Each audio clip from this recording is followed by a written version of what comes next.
Get ready with me!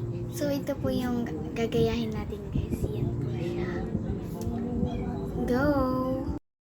So, guys, nilalagyan na ni ate ko ng color corrector.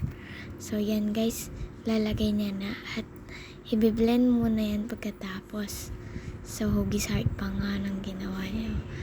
Nilagyan niya rin pala sa noo. So, yan. I'm pretty. Share lang. Yan. Lagyan din pala ako ni ate ng basta di ko alam pangalan nun eh. So yan na, nilagyan na ako ni ate ko. So konti lang yung nilagay niya kasi biblend ko lang naman yan din. Kaya konti lang nilagay niya. So yan na, blend ko na siya. Guys. So pa-smell pa nga ako dyan, no? Concealer na lang nilagay ni ate ko sa mukha ko kaya hindi niya mahanap kasi yung foundation. So, blendin niya lang ni ate ko. Hinintay ko lang yan hanggang matapos, guys.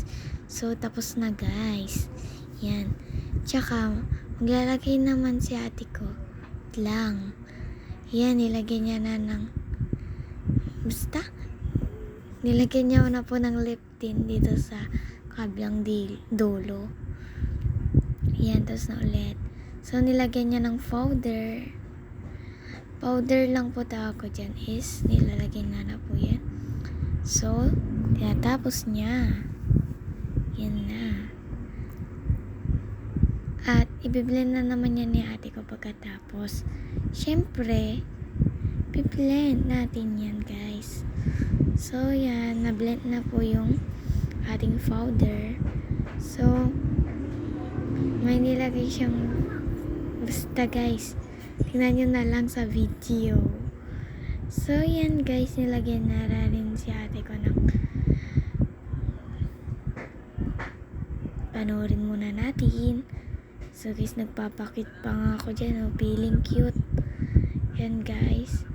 Nilagyan niya na rin yung mata ko ng ating at saka para sa ilong. At nilagyan niya ulit yung isa kong ilong para tumangos ang aking ilong. Yan, guys. So, papakit-cute pa nga ako dyan. Nagdidilat-dilat pa nga ako dyan, guys. So, tignan nyo. Lalagyan ni ate ko ng red sa ilong. So, yan. Ganyan po ng red sa ilong. Yan. Tsaka, lalagyan niya ulit dito sa magkabilang dulo. So, yan, nilagyan niya na ng pampatangos. Tsaka, nilagyan niya dito, nilagyan niya ng red yung basta, guys, yung mata ko, nilagyan niya ng red. Tsaka, ito na yung final look. Ganda ba ako dyan, guys? Comment lang. Yan, guys. Yan po yung final look ko. Sana, nagustuhan niyo tong video na ito. Medyo hindi kompleto pero ma-appreciate nyo na yan, guys. Bye-bye!